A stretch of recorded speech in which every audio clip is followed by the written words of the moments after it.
નમસ્કાર વિદ્યાર્થી મિત્રો, કેમ છો? આનંદમાં ને? આજે આપણે 12th સાયન્સમાં આલ્કોહોલ, ફિનોલ અને ઇથર પ્રકરણમાં આલ્કોહોલ, ફિનોલ અને ઇથરના બંધારણની ચર્ચા કરીશું. મીન્સ દરેકમાં બંધ કોણ અને બંધ લંબાઈની ચર્ચા કરીશું. ક્રિયાશીલ સમૂહના બંધારણ.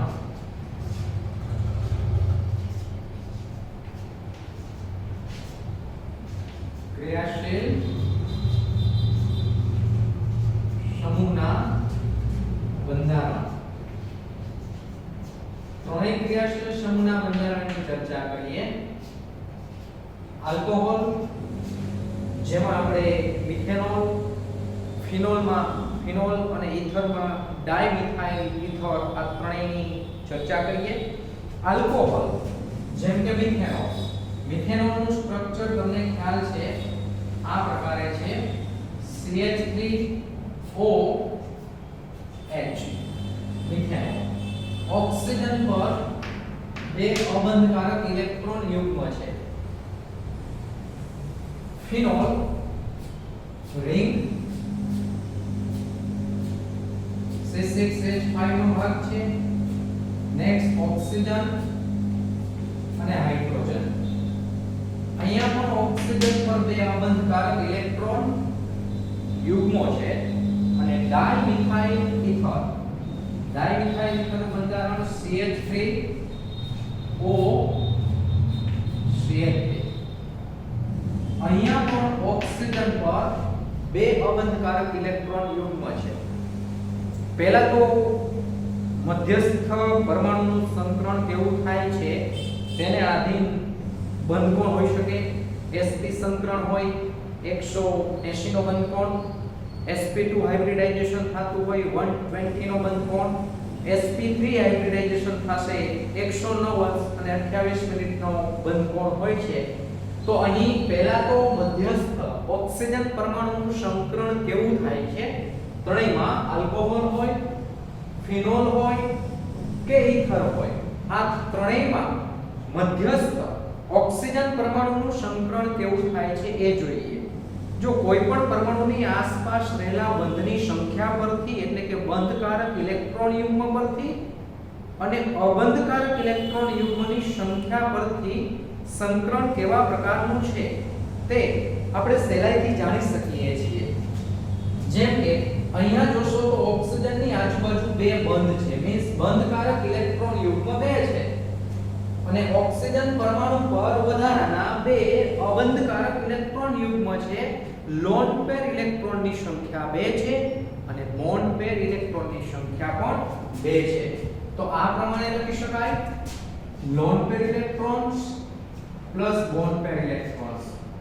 Lone pair electrons are 2 and bond pair electrons are also 2. 2 plus 2 equal to 4. બે બંધકારક ઇલેક્ટ્રોન યુગ્મ અને બે અબંધકારક ઇલેક્ટ્રોન યુગ્મ દરેક જગ્યાએ આવું જોવા મળે છે. બંધકારક અને અબંધકારક ઇલેક્ટ્રોન યુગ્મની સંખ્યા થાય છે 4. અને બંધકારક અને અબંધકારક ઇલેક્ટ્રોન યુગ્મની સંખ્યા 4 હોવાને કારણે કહી શકાય કે ઓક્સિજન પરમાણુનું મધ્યસ્થ પરમાણુનું સંકરણ sp3 છે. હવે sp3 હાઇબ્રિડાઇઝેશન થાય તો ત્યાં આદર્શ બંધ કોણ, જેમ કે મિથેન, તમને ખ્યાલ છે CH4 મધ્યસ્થ કાર્બન પરમાણુનું સંકરણ sp3. તો sp3 હાઇબ્રિડાઇઝેશન ત્યાં થાય છે એટલે બંધ કોણ 109 અને 28 કળાનો હોય. તો અહીંયા પણ તેની આસપાસનો બંધ કોણ હોઈ શકે 109 અને 28 કળા. એની જગ્યાએ જોઈ શકાય છે તો મિથેનોલ છે. મિથેનોલ આ બે અબંધકારક ઇલેક્ટ્રોન યુગ્મ છે, બંધકારક ઇલેક્ટ્રોન યુગ્મ પર બળ લાગુ પાડે છે. કારણ કે અબંધકારક ઇલેક્ટ્રોન યુગ્મ અને અબંધકારક ઇલેક્ટ્રોન યુગ્મ વચ્ચે અપાકર્ષણ વધુ. અબંધકારક ઇલેક્ટ્રોન યુગ્મ વચ્ચે અપાકર્ષણ વધુ.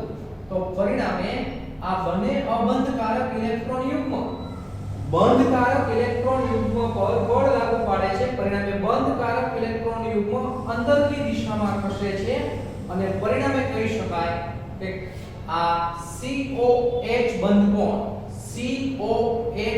કોણ સેજ ઘટીને 108.9 અંશનો જોવા મળે છે. હકીકતમાં હોવો જોઈએ કેટલાનો 109 અંશ 109 અંશ અને 28 મિનિટ આટલો હોવો જોઈએ, પણ આના કરતા સેજ ઘટે છે. એનું કારણ શું? તો અબંધકારક ઇલેક્ટ્રોન યુગ્મ વચ્ચે અપાકર્ષણ વધુ, એટલે બંને અબંધકારક ઇલેક્ટ્રોન યુગ્મ એકબીજાથી દૂર જશે અને બંને અબંધકારક ઇલેક્ટ્રોન યુગ્મ બંધકારક ઇલેક્ટ્રોન યુગ્મ પર બળ લાગુ પાડશે અને પરિણામે બંધકારક ઇલેક્ટ્રોન યુગ્મ સેજ અંદરની દિશામાં ખસે છે. પરિણામે બંધ કોણ 108.9 અંશ જોઈ શકાય છે. અહીંયા સેજ મોટો સમૂહ આના કરતા, તો આ સેજ ઓછો ખસે. મિથાઇલ કરતા ફિનાઇલ સમૂહ મોટો, તો અબંધકારક ઇલેક્ટ્રોન યુગ્મ વચ્ચે અપાકર્ષણ તો છે જ, પણ આ બંને અબંધકારક ઇલેક્ટ્રોન યુગ્મ બંધકારક ઇલેક્ટ્રોન યુગ્મ પર જ્યારે ધક્કો મારશે તો મિથાઇલ કરતા આ ફિનાઇલ મોટો હોવાને કારણે સેજ ઓછો ખસે, એટલે બંધ કોણ આના કરતા મોટો 108.9 અંશ કરતા સેજ મોટો, અને એ બંધ કોણ છે 109 અંશનો. અહીંયા COH બંધ કોણ છે 109 અંશનો. અને નેક્સ્ટ ઇથરની વાત કરતા હોઈએ તો ત્યાં COC બંધ કોણ, આ બંને સમૂહો મોટા છે. હંમેશા યાદ રાખો, સમાન સમૂહ વચ્ચે અપાકર્ષણ થાય તો આ બંને મોટા સમૂહ, સમાન સમૂહ અપાકર્ષણ થશે તો ઉલટાનું આ બંને એકબીજાથી દૂર જશે. બરાબર છે. અબંધકારક ઇલેક્ટ્રોન યુગ્મ તો આના તરફ બળ લાગુ કરવાનો પ્રયત્ન કરશે, પણ આ બંને મોટા સમૂહ હોવાને કારણે એકબીજાથી દૂર ખસે છે અને પરિણામે બંધ કોણ વળી પાછો સેજ વધીને 111.7 અંશનો જોવા મળે છે. ફરીથી હોવો જોઈએ આદર્શ 109 અંશ અને 28 કડા, એના કરતા વધુ ઘટે છે, કારણ કે અબંધકારક ઇલેક્ટ્રોન યુગ્મ બંધકારક ઇલેક્ટ્રોન યુગ્મ પર બળ લાગુ પડે છે અને બંધકારક ઇલેક્ટ્રોન યુગ્મ વધુ ખસે છે, ખાસ કરીને હાઇડ્રોજન. મિથાઇલ સેજ જ ખસે, એટલે બંધ કોણ 109 અંશ અને 28 કડાને બદલે 108.9 અંશ છે. નેક્સ્ટ અહીંયા એના કરતા સેજ વધુ બંધ કોણ 108.9 અંશને બદલે 109 અંશ, કારણ કે ફિનાઇલ સમૂહ થોડો મોટો છે. બરાબર. અને અહીંયા બંને સમૂહો મોટા છે, સમાન સમૂહો છે, અપાકર્ષણ થાય, એકબીજાથી સેજ દૂર ખસે તો બંધ કોણ ઘટવાને બદલે વધે છે 111.7 અંશ. આ ત્રણેય આલ્કોહોલ, ફિનોલ અને ઇથરના બંધ કોણ આપણે યાદ રાખવાના છે. થોડું સમજો, ગોખવાની કઈ વસ્તુ નથી. આલ્કોહોલમાં વધુ ઘટે, ફિનોલમાં ઓછો ઘટે અને ઇથરમાં વધે. આની સાપેક્ષમાં વાત થાય છે 109 અંશ અને 28 કડાની સાપેક્ષમાં આલ્કોહોલમાં વધુ ઘટે, ફિનોલમાં એના કરતા ઓછો ઘટે અને ઇથરમાં વધશે, કારણ કે બંને સમાન સમૂહો એકબીજાથી દૂર જશે અને પરિણામે બંધ કોણ 109 અંશ અને 28 કડાને બદલે 111.7 અંશ જોવા મળે છે. હવે બંધ લંબાઈની વાત કરીએ. CO બંધ લંબાઈ સામાન્ય રીતે એકલ બોન્ડ હોય એમાં CO બંધ લંબાઈ, કાર્બન ઓક્સિજન વચ્ચેની બંધ લંબાઈ 142 પાઇકોમીટરની હોવી જોઈએ. 142 pm 142 pm ની હોવી જોઈએ. તો જોઈ શકાય છે કે અહીંયા આ જે મિથેનોલ છે એમાં કાર્બન ઓક્સિજન વચ્ચેની બંધ લંબાઈ 142 pm ની જ છે, એમાં કંઈ પણ પ્રકારનો ફેરફાર નથી. મિથેનોલમાં કાર્બન ઓક્સિજન બંધ લંબાઈ 142 pm છે. અહીં કાર્બન ઓક્સિજન બંધ લંબાઈ જો અહીંયા જોઈ શકાય છે કે ફિનોલ છે એમાં 3 પાઈ બંધનું સતત સંસ્પંદન થાય.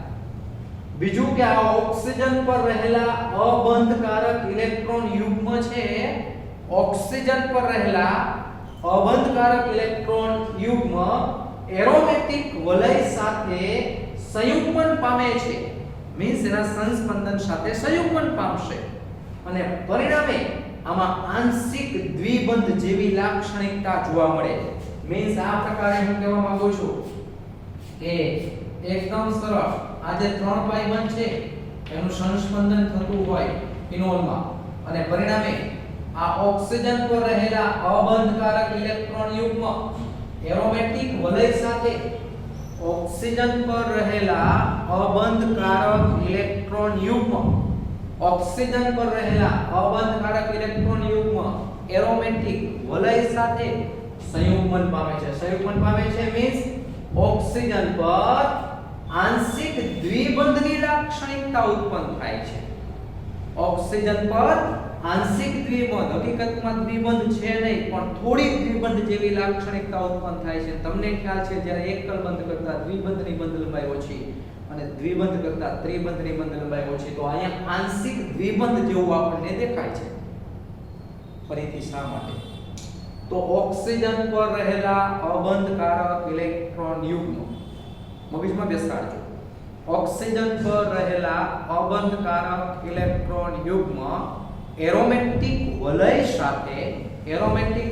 સાથે સંયુગ્મન પામે છે. એરોમેટિક વલય સાથે સંયુગ્મન પામે છે.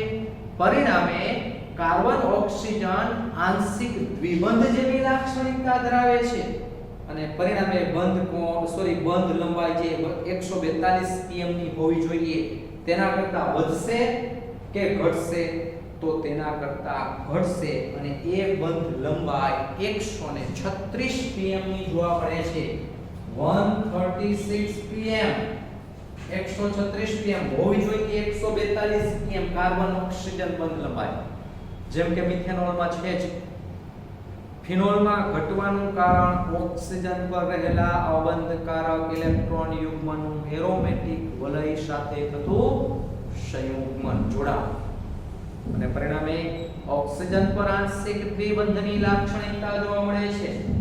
ઓક્સિજન પર આંશિક દ્વિબંધની લાક્ષણિકતા જોવા મળે છે અને પરિણામે બંધ લંબાઈ 142 pm થી સહેજ ઘટીને 136 pm જોવા મળે છે અને અહીંયા કાર્બન ઓક્સિજન બંધ લંબાઈ 142 pm ની છે, સહેજ ફેરફાર 141 pm 142 pm ની અબાઉટ કહી શકાય. ફરીથી 142 pm 141 pm અને 136 pm ગોખવાનું કંઈ નથી. 142 pm હોવી જોઈએ એટલી જ છે. આમાં પણ એને સમકક્ષ છે પણ આમાં વધુ ઘટવાનું કારણ ઓક્સિજન પર આંશિક દ્વિબંધનું વલણ છે. શા માટે ઓક્સિજન પર આંશિક દ્વિબંધનું વલણ? તો ઓક્સિજન પર રહેલા અબંધકારક ઇલેક્ટ્રોન યુગ્મ એરોમેટિક વલય સાથે સંયુગ્મન પામે છે, એટલે કે એના સંસ્પંદનમાં જે ઇલેક્ટ્રોન યુગ્મ ભાગ લેતા હોય એ પણ અહીંયા થોડા ભાગ લેશે અને પરિણામે ઓક્સિજન પર આંશિક દ્વિબંધની લાક્ષણિકતા જોવા મળે છે. તો આ પ્રમાણે કહી શકાય આલ્કોહોલ, ફિનોલ અને ઇથરમાં બંધ કોણ અને બંધ લંબાઈ. બંધ કોણ અને બંધ લંબાઈ ફરીથી આટલું યાદ રાખવાનું છે.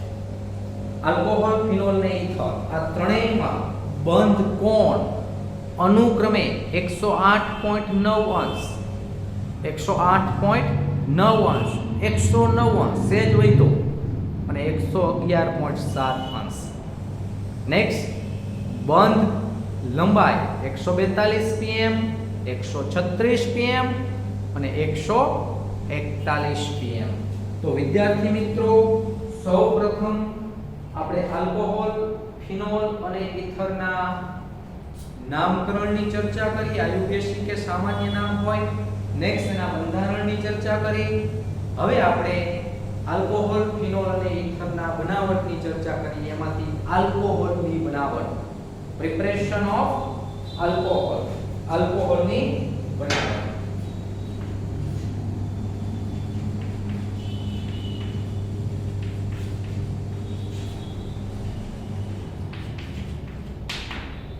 આલ્કોહોલની બનાવટની વાત કરતા હોઈએ તો આલ્કોહોલની બનાવટ માટેની ઘણી પદ્ધતિઓ આપણે આવેલી છે. એમાંથી ટેક્સ્ટબુક પ્રમાણે આપણે 3 પદ્ધતિની ચર્ચા કરીએ. પહેલી પદ્ધતિ છે આલ્કીન સંયોજનોમાંથી. પહેલી પદ્ધતિ છે આલ્કીનમાંથી. આલ્કીનમાંથી આલ્કોહોલ બનાવવો હોય તો તેમાં વળી પાછી ટેક્સ્ટ બુકમાં બે પદ્ધતિઓ આપેલી છે. ટેક્સ્ટ બુકમાં બે પદ્ધતિઓ આપેલી છે.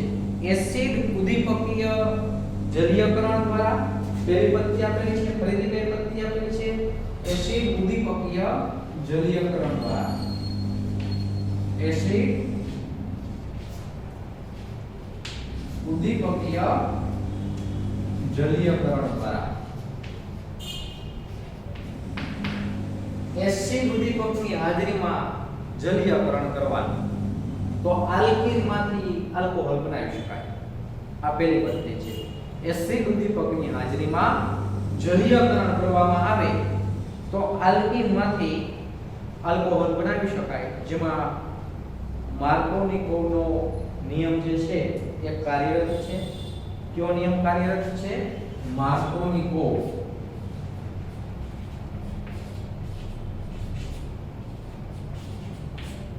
અને માર્કોનિકોવનો નિયમ શું છે જેનો તમે સારી રીતે અભ્યાસ 11th માં કરી ગયા છો. અહીંયા જે કંઈ ચર્ચા કરવાની જરૂર નથી, છતાં આપણે જ્યારે પ્રશ્ન સમજશું ત્યારે થોડી ઘણી ચર્ચા કરીશું.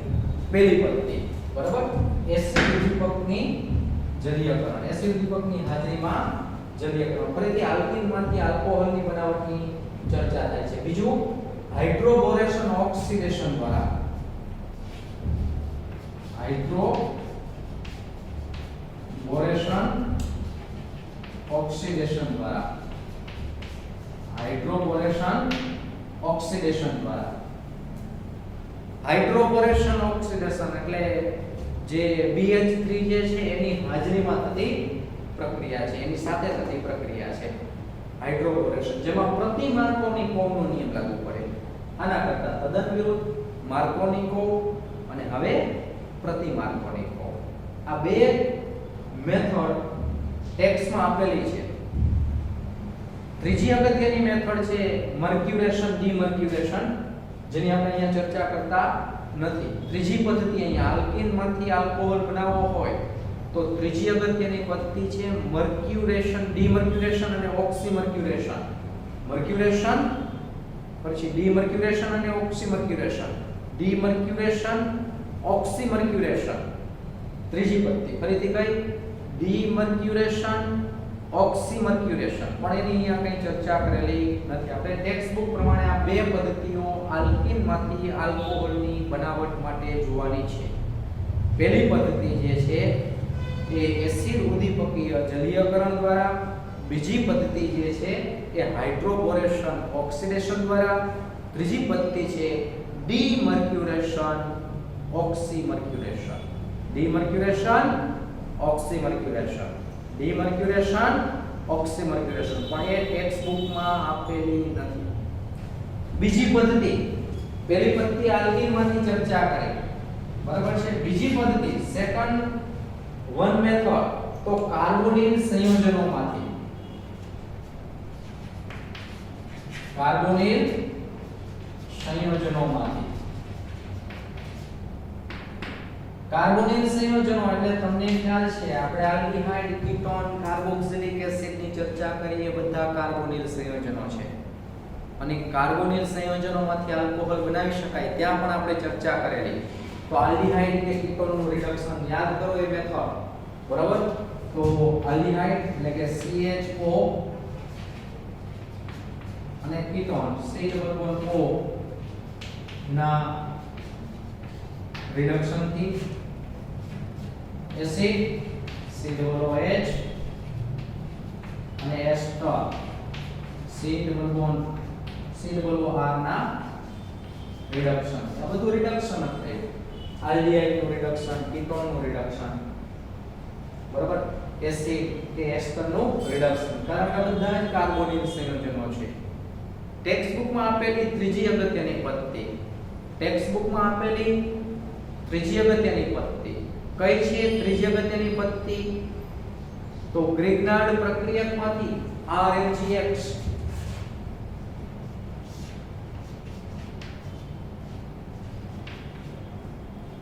ગ્રેગનાર્ડ પ્રક્રિયકમાંથી. ગ્રેગનાર્ડ પ્રક્રિયક એટલે RMGX. ટેક્સ્ટ બુકમાં 3 પદ્ધતિ આપેલી છે. અહીં ચોથી અને અગત્યની પદ્ધતિ પણ હું લખું છું, જેની આપણે હેલો આલ્કેનમાં ચર્ચા કરશું. આલ્કિલ હેલાઇડમાંથી. આલ્કિલ હેલાઇડમાંથી. આલ્કિલ હેલાઇડમાંથી. આલ્કિલ હેલાઇડ 3 પ્રકારના હોય. પ્રાથમિક હોય, દ્વિતીયક હોય કે તૃતીયક હોય. એમાં સામાન્ય રીતે પ્રાથમિક, દ્વિતીયક, તૃતીયક, દ્વિતીયક આ દરેક SN1 SN2 પ્રકારની ક્રિયાવિધિ દર્શાવે, જેની આપણે હેલો આલ્કેનની ચર્ચા કરીશું ત્યારે ચર્ચા કરશું. પણ આલ્કિલ હેલાઇડમાંથી પણ આલ્કોહોલ બનાવી શકાય. ટોટલ 4 પદ્ધતિ છે. આલ્કિનમાંથી, બરાબર છે, આલ્કિનમાંથી એમાં એસિડ ઉદ્દીપકીય જલીયકરણ, નેક્સ્ટ હાઇડ્રોબોરેશન ઓક્સિડેશન, ત્રીજી પદ્ધતિ મેં આમાં કીધી હતી. ત્રીજી પદ્ધતિ ડીમર્ક્યુરેશન, ઓક્સીમર્ક્યુરેશન, જેની ટેક્સ્ટ બુકમાં ચર્ચા કરેલી નથી. બીજી પદ્ધતિ કાર્બોનિલ સંયોજનોમાંથી, ત્રીજી પદ્ધતિ છે ગ્રેગનાર્ડ પ્રક્રિયકમાંથી અને ચોથી પદ્ધતિ છે આલ્કિલ હેલાઇડમાંથી. 4 મેથડ આલ્કિનમાંથી, કાર્બોનિલ સંયોજનોમાંથી, ગ્રેગનાર્ડ પ્રક્રિયકમાંથી અને આલ્કિલ હેલાઇડમાંથી. આ બધા જ પ્રક્રિયકોમાંથી આલ્કોહોલ સંયોજનો બનાવી શકાય છે. ક્રમશઃ એક પછી એક પદ્ધતિઓનો આપણે અભ્યાસ કરીએ. પહેલી પદ્ધતિ આલ્કિન સંયોજનોમાંથી, પહેલી પદ્ધતિ છે આલ્કિન સંયોજનોમાંથી, આલ્કિન સંયોજનોમાંથી આલ્કોહોલ.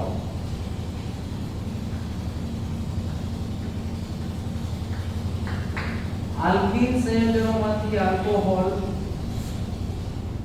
3 મેથડ ટેક્સ્ટ બુકમાં 2 મેથડ આપેલી છે. પહેલી મેથડની આપણે ચર્ચા કરીએ એસિડ ઉદ્દીપકીય જલીયકરણ દ્વારા. પહેલી પદ્ધતિ એસિડ ઉદ્દીપકીય જલીયકરણ દ્વારા. પહેલી પદ્ધતિ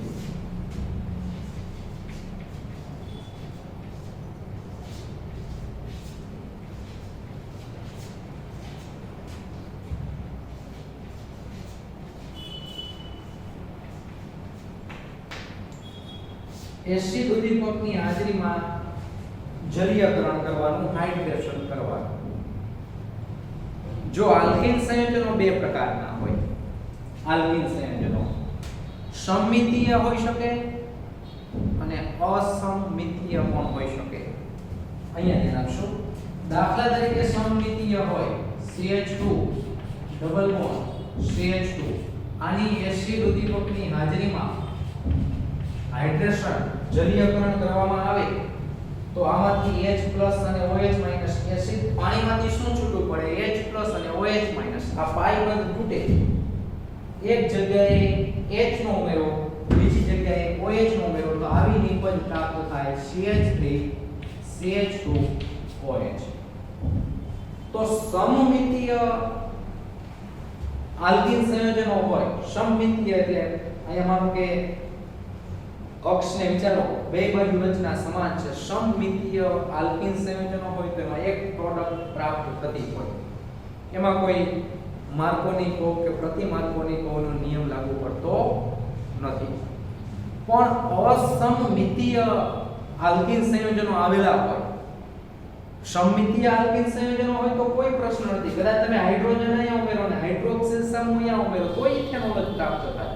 H અહીંયા, OH અહીંયા, અથવા H અહીંયા, OH અહીંયા, એક જ પ્રોડક્ટ પ્રાપ્ત થાય ઇથેનોલ.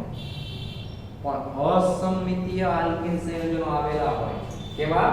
અસમમિતીય આલ્કિન સંયોજનો આવેલા હોય. અસમમિતીય આલ્કિન સંયોજનો આવેલા હોય. દાખલા તરીકે આવું સંયોજન છે CH3 CH double bond CH2. આને આપણે કહીએ છીએ પ્રોપેન. આની એસિડ ઉદ્દીપકીય જલીયકરણ કરવામાં આવે એટલે કે એસિડ ઉદ્દીપકની હાજરીમાં જળ વિભાજન પાણી સાથે પ્રક્રિયા કરવામાં આવે તો પહેલા તો H+ છે એ H2O સાથે ભળી જશે અને H3O+ બનાવશે. શું બનાવશે? H+ plus H2O, it's give H3O+. અને આ H3O+, જેને આપણે ઇલેક્ટ્રોન અનુરાગી કહીએ છીએ, એ ઇલેક્ટ્રોન અનુરાગી આમાંથી કાર્બોકેટાયન ને પ્રેરે. કાર્બોકેટાયન ને પ્રેરે ટૂંકમાં આનું વિભાજન કરશે. બરાબર? એટલે પહેલું સ્ટેપ ટેક્સ્ટ બુકમાં આપેલું છે H3O+ ના ઇલેક્ટ્રોન યુગ્મના હુમલાની H3O+ ના, બરાબર, H3O+ કારણ કે H+ વત્તા H2O એટલે H3O+. H3O+ ના ઇલેક્ટ્રોન અનુરાગી હુમલાથી, આ H3O+ છે એ ઇલેક્ટ્રોન અનુરાગી છે, એના હુમલાથી કાર્બોકેટાયન બને. આ પહેલું સ્ટેપ છે ટેક્સ્ટ બુકમાં આપેલું પહેલું સ્ટેપ. ફરીથી ટેક્સ્ટ બુકમાં 3 સ્ટેપ આપેલા છે. ટેક્સ્ટ બુકમાં 3 સ્ટેપ આપેલા છે. એ પૈકી પહેલું સ્ટેપ H+ વત્તા H2O, ઇટ્સ ગીવ H3O+. એટલે શું કરશે? પહેલા તો H3O+ ના ઇલેક્ટ્રોન અનુરાગી હુમલાથી આલ્કીનના પ્રોટોનેશન થી કાર્બોકેટાયન મીન્સ આ પહેલું સ્ટેપ હું અહીંયા લખું છું. ફર્સ્ટ વન સ્ટેપ શું લખશું? H3O+ ના ઇલેક્ટ્રોન અનુરાગી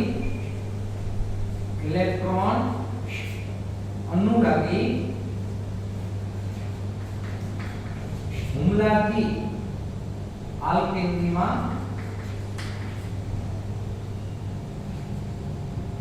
આલ્કીનના પ્રોટોનેશનથી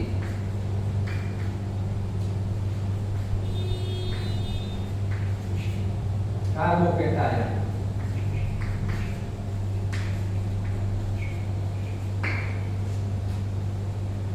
અક્ષર કે કપાતા નથી. શું લખેલું છે? H3O+ ના ઇલેક્ટ્રોન અનુરાગી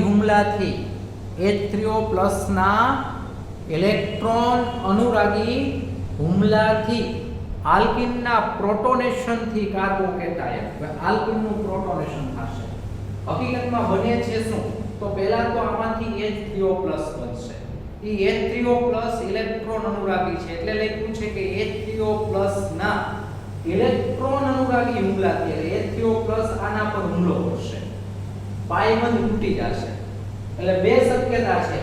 આવી બે શક્યતા CH3CH2 આ પાયબંધ તૂટે એટલે ઇલેક્ટ્રોન યુગ્મ છૂટું પડે. તો બે શક્યતા છે. ધારો કે ઇલેક્ટ્રોન યુગ્મ જે છે અહીંયા જાય છે તો ત્યાં ઋણ વિજભાગ, અહીંયા ધન વિજભાગ. આ પ્રાથમિક કાર્બોકેટાયન કહેવાય. કેવો? પ્રાથમિક કાર્બોકેટાયન. આ પહેલી શક્યતા. અને બીજી શક્યતા એના કરતા વિરુદ્ધ છે કે ઇલેક્ટ્રોન યુગ્મ CH2 તરફ જશે. CH2 ઇલેક્ટ્રોન યુગ્મ CH2 તરફ જશે તો ઇલેક્ટ્રોન યુગ્મ ત્યાં જશે તો ત્યાં ઋણ વિજભાગ, CH પર ધન વિજભાગ. આ દ્વિતીયક કાર્બોકેટાયન છે. જો કાર્બન પર ધન વિજભાગ, આ પ્રાથમિક કાર્બોકેટાયન કહેવાય. પ્રાથમિક કાર્બોકેટાયન. અને આ દ્વિતીયક કાર્બોકેટાયન કહેવાય. તો આવો કાર્બોકેટાયન ને પ્રેરે. એટલે પહેલું સ્ટેપ લખેલું છે કે H3O+ ના ઇલેક્ટ્રોન અનુરાગી હુમલાથી આલ્કીનના પ્રોટોનેશનથી કાર્બોકેટાયન, આલ્કીનનું પ્રોટોનેશન થશે. આમાંથી જે H3O+ છે એ H3O+ આની સાથે પ્રક્રિયા કરશે. પણ તમને ખ્યાલ છે કે પ્રાથમિક જે છે એના કરતા દ્વિતીયક છે એની સ્થિરતા વધુ. પ્રાથમિક કાર્બોકેટાયન કરતા દ્વિતીયક કાર્બોકેટાયનની સ્થિરતા વધુ. તો આપણે જે પ્રક્રિયા જોઈએ છીએ તે દ્વિતીયક કાર્બોકેટાયનની વાત થાય છે. એટલે આની કોઈ ચર્ચા થતી નથી. દ્વિતીયક કાર્બોકેટાયન પહેલા તો દ્વિતીયક કાર્બોકેટાયન બનશે. તો આવું અહીંયા લખું છું, આમ થશે. એકદમ સિમ્પલ, સરળતાથી લખી શકાય. આમ બને છે CH3CH CH2. શું કીધું? અહીંયા ઋણ, અહીંયા ધન. કોણ હુમલો કરે છે?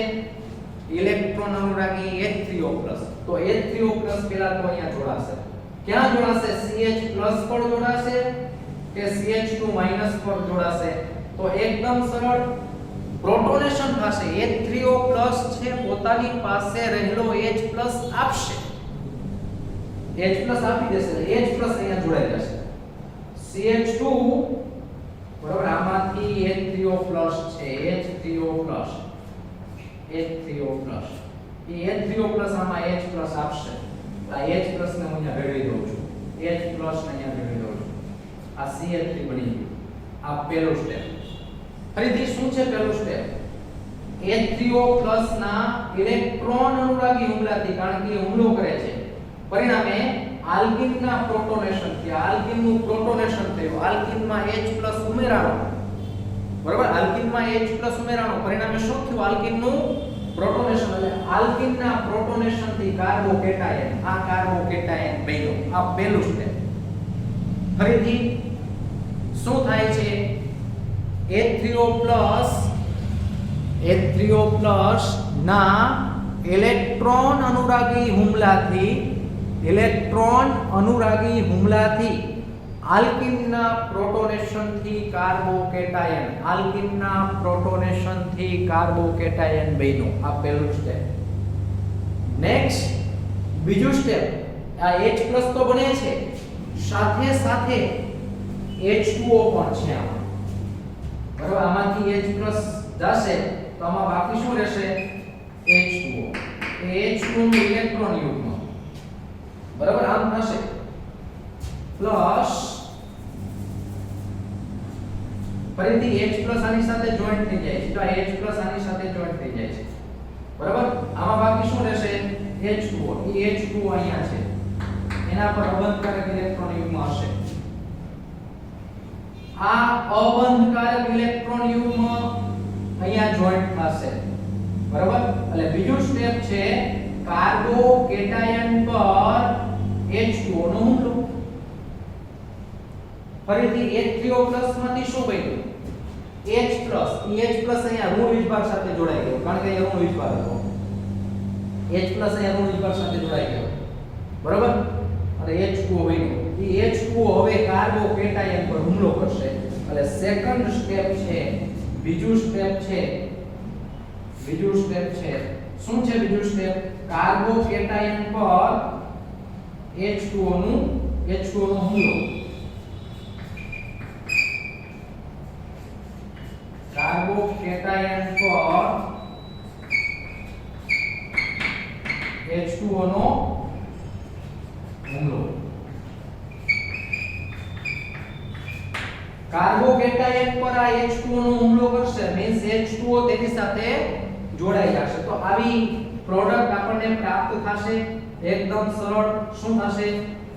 CH3 CH, આ CH2 ની જગ્યાએ લખું છું CH3, કારણ કે CH2 H એટલે CH3. કાર્બન પર ધન વીજભાર છે, ત્યાં H2O જોડાઈ જશે, આમ થશે. આ H ઓક્સિજન પર ધન વીજભાર આવી જશે. બરાબર, અહીંયા કાર્બન પર ધન વીજભાર હતો, કેના પર આવી જાય છે? ઓક્સિજન પર, કારણ કે H2 નો હુમલો કરે છે એટલે CH પર H2O જોઈન્ટ થાય છે. તો આ પ્રકારની પ્રોડક્ટ. તો આને આપણે કહીએ છીએ, ફરીથી પહેલું સ્ટેપ શું હતું? H2O ના ઇલેક્ટ્રોન અનુરાગી હુમલાથી આલ્કિનના પ્રોટોનેશન થી, આલ્કિનમાં H+ ઉમેરાનો, આલ્કિનના પ્રોટોનેશન થી કાર્બોકેટાયન બને છે. નેક્સ્ટ, કાર્બોકેટાયન પર H2O નો હુમલો. જેમ ઓક્સિજન પર ધન વીજભાર સ્થાયી ન રહી શકે, ઓક્સિજન પર ધન વીજભાર સ્થાયી ન રહી શકે, અહીંયા પણ ઓક્સિજન પર ધન વીજભાર છે, એ સ્થાયી રહી શકશે નહીં. એટલે ત્રીજું સ્ટેપ થશે, અહીંથી આ H+ છૂટો પડી જશે, -H+, આ H+ ફરી પાછું પાણી ભેગો પડી જાય, કારણ કે પાણી આપણે લીધેલું છે, એટલે ફરી પાછું H3O+ બને. બરાબર, આ ત્રીજું સ્ટેપ H+ મુક્ત થાય છે તો H+ મુક્ત થાય છે ને આપણે શું કહેશું બરાબર ડીપ્રોટોનેશન બરાબર શું કહેશું વિપ્રોટોનીકરણ થી આલ્કોહોલ કારણ કે પ્રોટોન દૂર થયો વિપ્રોટોનીકરણ થી આલ્કોહોલ આમાંથી H+ છૂટો થાય તો વળી પાછો ઓક્સિજન પર તટસ્થ વિભાર આવ્યા છે નામ બનશે CH3 CH CH3OH આ માર્કોનિકોવના નિયમ પ્રમાણે માર્કોનિકોવનો નિયમ એટલા માટે કે આવું હતું CH3 CH double bond CH2 acid ઉદ્દીપકની હાજરીમાં જલીયકરણ કરો તમે તો માર્કોનિકોવનો નિયમ તમને યાદ છે કે પ્રક્રિયકનું વિદ્યુત ઋણ તત્વ ઓછા હાઇડ્રોજન ધરાવતા ઇથેનેનિક કાર્બન સાથે જોડાય છે તો આમાં બે પ્રકારના છે H+ છે અને OH- છે પ્રક્રિયકનું વધુ વિદ્યુત ઋણ તત્વ કયો વધુ વિદ્યુત ઋણ તત્વ છે OH તો એ ઓછા હાઇડ્રોજન ધરાવતા ઓછા હાઇડ્રોજન ઇથેનેનિક કાર્બન સાથે જોડાય છે હાઇડ્રોજન અહીંયા જોડાશે ઓવરઓલ 2 પ્રોપેનોલ પ્રાપ્ત થશે આ માર્કોનિકોવનો નિયમ ફરીથી પ્રક્રિયકનું વધુ વિદ્યુત ઋણ તત્વ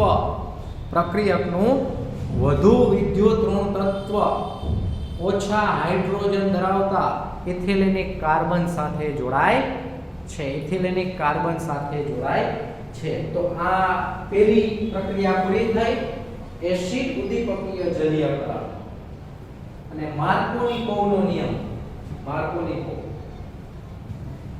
વધુ વિદ્યુત ઋણ તત્વ ઓછા હાઇડ્રોજન ધરાવતા ઇથિલિનિક કાર્બન સાથે જોડાય છે અને વધુ વિદ્યુત ઋણ તત્વ વધુ હાઇડ્રોજન ધરાવતા ઇથિલિનિક કાર્બન સાથે જોડાશે આ માર્કોનિકોવનો નિયમ નેક્સ્ટ આવતા લેક્ચરમાં આપણે સેકન્ડ વન બીજી મેથડ હાઇડ્રોબોરેશન ઓક્સિડેશન ની ચર્ચા કરીશું કે જેમાં પ્રતિ માર્કોનિકોવનો નિયમ લાગુ પડે છે પછી આમાં ત્રીજી મેથડ આવે છે ડીમર્ક્યુરેશન ઓક્સીમર્ક્યુરેશન જેની ચર્ચા ટેક્સ્ટ બુકમાં કંઈ કરેલી નથી એટલે આલ્કીન સંયોજનોમાંથી આલ્કોહોલ બનાવવા હોય તો ત્રણ મેથડ આલ્કીન સંયોજનોમાંથી આલ્કોહોલ બનાવવા હોય તો ત્રણ મેથડ પહેલી મેથડ આલ્કીન સંયોજનોનું એસિડ ઉદ્દીપકીય જલીયકરણ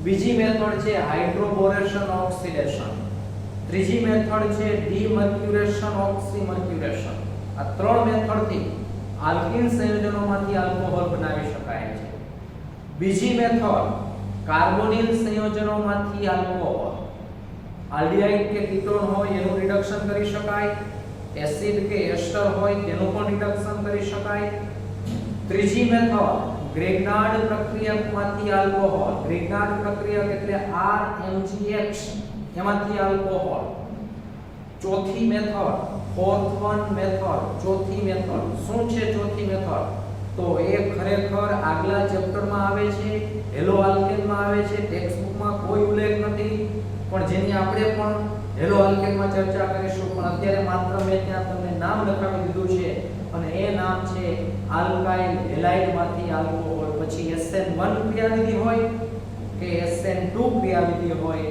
જેની ચર્ચા આપણે આના પહેલાના ચેપ્ટરમાં હેલો આલ્કેનમાં કરવાની છે એટલે એ મુદ્દો આપણે બાકી રાખશું ટેક્સ્ટ બુકમાં ત્રણ મેથડ આપેલી છે એમાંથી આપણે પહેલી મેથડની ચર્ચા કરીએ છીએ આલ્કીન સંયોજનોમાંથી આલ્કોહોલનો પહેલો પેટા પોઈન્ટ્સ પહેલો પેટા મુદ્દો જે છે એ આપણે ચર્ચા કરેલી છે એસિડ ઉદ્દીપકીય જલીયકરણ બીજો મુદ્દો બાકી છે હાઇડ્રોબોરેશન ઓક્સિડેશન પણ ત્રણ સ્ટેપ ટેક્સ્ટમાં આપેલા છે પહેલું સ્ટેપ શું થાય છે તો H3O+ છે એ આલ્કીનને તોડે છે બરાબર એટલે કીધું કે H3O+ ના ઇલેક્ટ્રોન અનુરાગી હુમલાથી આલ્કીનના પ્રોટોનેશનથી કાર્બોકેટાયન એટલે આલ્કીનના પ્રોટોનેશનથી કાર્બોકેટાયન બે પ્રકારના બની શકે પ્રાથમિક કાર્બોકેટાયન અને દ્વિતીય કાર્બોકેટાયન. એમાંથી આપણે ચર્ચા કરવાની છે દ્વિતીય કાર્બોકેટાયન, પ્રાથમિક કાર્બોકેટાયન નહીં. એટલે કાર્બોકેટાયન લઈ લો. ફરીથી આ H3O+ ના ઇલેક્ટ્રોન અનુરાગી હુમલાથી H3O+ ના ઇલેક્ટ્રોન અનુરાગી હુમલાથી H3O+ ના ઇલેક્ટ્રોન અનુરાગી હુમલાથી આલ્કીનના પ્રોટોનેશનથી કાર્બોકેટાયન, આલ્કીનના પ્રોટોનેશનથી કાર્બોકેટાયન, H3O+ ના ઇલેક્ટ્રોન અનુરાગી હુમલાથી કાર્બોકેટાયન ટૂંકમાં આલ્કીનના પ્રોટોનેશનથી કાર્બોકેટાયન. ફરીથી H3O+ ના ઇલેક્ટ્રોન અનુરાગી હુમલાથી H3O+ ના ઇલેક્ટ્રોન અનુરાગી હુમલાથી આલ્કીનના પ્રોટોનેશનથી કાર્બોકેટાયન. આ પહેલો સ્ટેપ પૂરો થયો. આમાંથી H2O છૂટો પડે, H2O ફરી પાછો અહીંયા જોડાય. બરાબર? તો શું થશે? કાર્બોકેટાયન પર H2O નો હુમલો, કાર્બોકેટાયન પર H2O નો હુમલો એટલે H2O અહીંયા જોડાઈ જશે, પણ ઓક્સિજન પર ધન ભાર આવશે જે સ્થાયી નથી એટલે H+ છૂટો પડી જાય. તો શું થશે કે વિપ્રોટોનીકરણ, અહીંયા H+ અહીંયા વળી પાછું ઓક્સિજન પર અબંધકારક ઇલેક્ટ્રોન પાછું ફરી જાય. બરોબર? એટલે વિપ્રોટોનીકરણ એટલે ડીપ્રોટોનેશન કહેવામાં આવે છે. આમાંથી પ્રોટોન દૂર થાય છે. વિપ્રોટોનીકરણથી આલ્કોહોલ, અને જે આલ્કોહોલ પ્રાપ્ત થાય છે એ 2-પ્રોપેનોલ છે. તો અહીંયા સુધી આપણે રાખીએ છીએ.